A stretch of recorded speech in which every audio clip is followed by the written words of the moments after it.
Hi guys, how are you doing today? Welcome back to Random Lifestyle Vlog. If you're new here, this channel is all about beauty. We talk about fragrances, about skincare, makeup. We do some unboxings and we also do a little bit of vlogging. So if that sounds up your alley, consider subscribing and also click the notification bell because why not, right? Okay, so today's video is one of the fragrance ones. We're going to look at my new fragrance haul. I have 4 new fragrances to share with you. I mean, they're not really like new, they've been there for a while. They're just new to me and my collection, right? Okay, so I'm going to start with a very famous or infamous Armani Code. So obviously by many people considered to be one of the sexiest fragrance ever, but just as many people complain that this doesn't last. And I have to agree on both parts. Like, this fragrance is just the sexiest thing ever.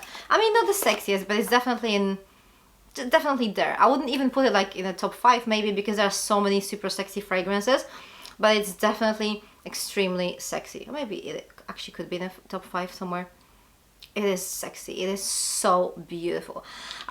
It doesn't last. I mean, it's an eau de parfum, so that concentration should give you like 5 to 6 hours of lasting power. It's like 2 to 3 hours more so. So I think you could actually expect that from like the cologne, kind of eau de cologne. That would be that kind of lasting power that you could expect it. But yeah, I mean, it's not even that cheap, you know, that you could justify the lasting power like that.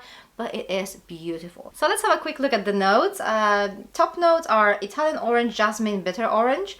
Then we have middle notes of jasmine, orange blossom and ginger.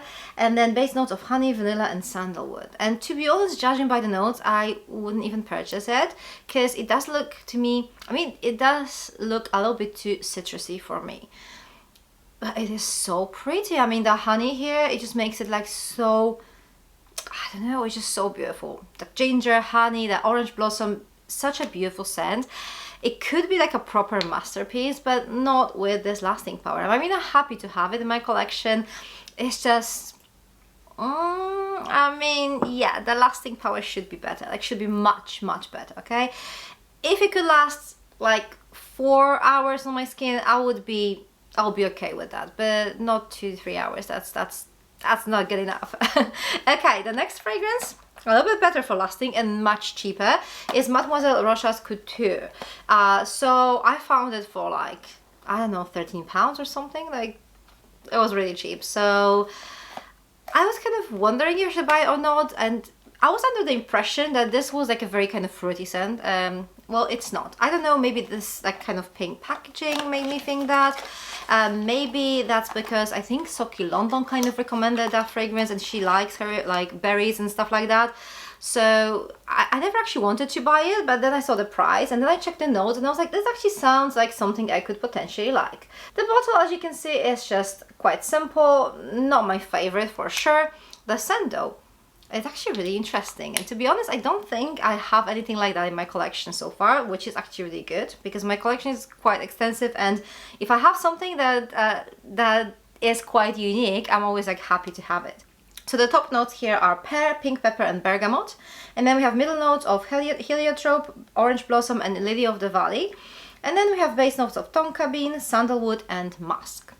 So this is literally like the most beautiful tonka fragrance with some florals.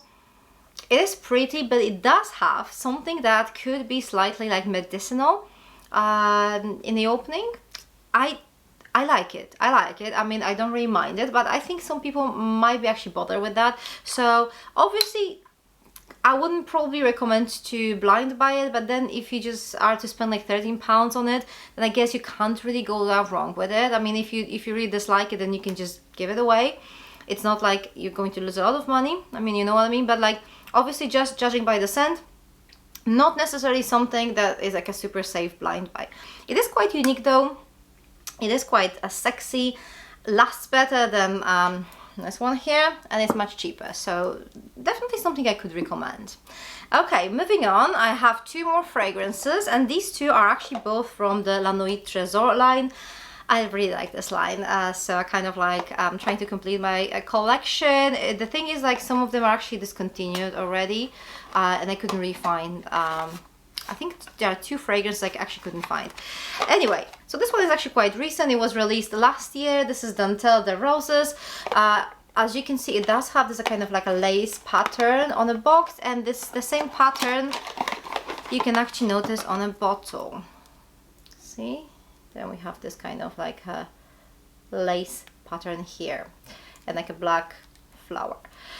This scent is really beautiful. I mean, I think pretty much every single thing from this line is beautiful. I was actually never disappointed with these fragrances. I could definitely compare this one to the newest release from La Nuit Tresor line, which is the La Nuit Tresor Intense. But this one is actually much girlier, much younger, I would say. Both fragrances are perfect for like springtime, summertime. They're not as like heavy. They are sexy, but in a not that obvious kind of way, you know. Really beautiful scent. Let's have a look at the notes here. So the notes are raspberry and mandarin orange in the top notes, then there's rose in the middle notes, and then we have velvet and sweat.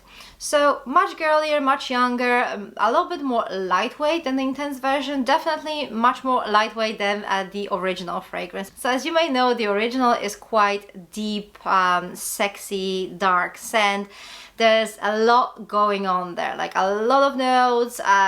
When I first sniffed the original one on the blotter, I was literally put off by how much was going on there and how many notes, like different like sweet and sexy notes, like, you know, like you put everything together and hope for the best. And then I just applied on my skin, and it turns out that my skin actually filters the notes and kind of creates, I mean, whatever I'm left with is just this beautiful sexy scent. But if you just pretty much get what I got from the blotter, like straight from the blotter, it might be too much, okay? So this fragrance is definitely more bearable. It's more put together. It has like a really strong berry note. It is actually much easier probably to like, you know? So I'll probably say this could be quite a safe blind buy too. Also, you know, the fragrance that actually comes to my mind when I'm sniffing it is the Sofia Vergara Love. I think there is a slight resemblance between these 2 fragrances, although the Sofia Vergara's fragrance is actually a little bit darker and sweeter and heavier as well. It has that coffee note in there, so that's probably why. All in all, I'm actually really happy to have this fragrance in my collection. As I said, I haven't been disappointed with any of those fragrances yet.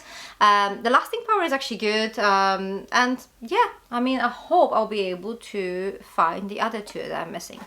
Okay, the other one that I got in this haul is the La Nuit Tresor Musk Diamant, and I honestly wasn't really sure if I should buy it or not, because people seem to have like completely opposite opinions about this fragrance. I mean, some people seem to be thinking that this is probably one of the most beautiful fragrances in the world, and there are some people who just can't stand it, like very polarizing. So I wasn't really sure. Also, like this fragrance is focused quite strongly on musk, and I'm not a musky girl. I'm not a massive fan of musk. I do love the bottle. I mean, all of these like kind of diamond bottles are so pretty, and surprisingly, I really like the scent. The only problem I have is why on earth this is included in La Nuit Tresor line. I mean, that's just beyond me.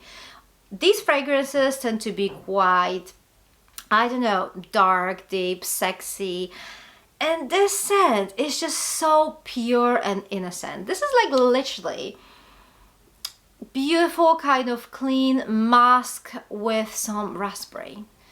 Like, honestly, I have no idea why this fragrance is here, unless the 2 fragrances I actually don't have in my collection. Maybe there is a kind of missing link there that kind of will make sense. I don't know, but honestly, as much as I like this fragrance, it doesn't make any sense to me, like in this line, okay? Anyway, the notes in this fragrance are top notes: white musk, raspberry and violet leaf. The middle notes: white musk, damask rose, freesia and jasmine. And then base notes: white musk, vanilla, almond and sandalwood. So yeah, very musky, as you can straight away tell. This is not the type of musk that will give me a headache, because that happens sometimes. Like the whole Narciso Rodriguez, like pretty much anything by Narciso Rodriguez gives me a massive headache. I do appreciate the quality, it's just not for me. This is a type of musk I actually kind of tolerate and sometimes even like. So this is more like a clean and fluffy kind of mask as opposed to the kind of sharp one from Narciso Rodriguez. The raspberry is everything here. It's just so beautiful. Such a pure, innocent scent. I think it will be perfect for like wedding day. I don't know. I think, you know, it just works best when you're like wearing like white innocent dress. I don't know. It's beautiful though. I'm actually happy that I have it. I still don't understand why it's here in this kind of fragrance line, but I do love it. So yeah, this is everything. This is my latest fragrance haul of the fragrances that are new to me, but not necessarily new to the world. I mean, I'm pretty sure some of you already tried them. Please let me know down in the comment section down below what you think about these scents. Is there something that you kind of wanted to try? Is there something that you own or like, dislike, hate? I don't know. I would love to hear your thoughts about these particular fragrances. Thank you very much for watching. For more fragrance related videos, check these ones here. I'm going to see you very soon. Take care. Bye.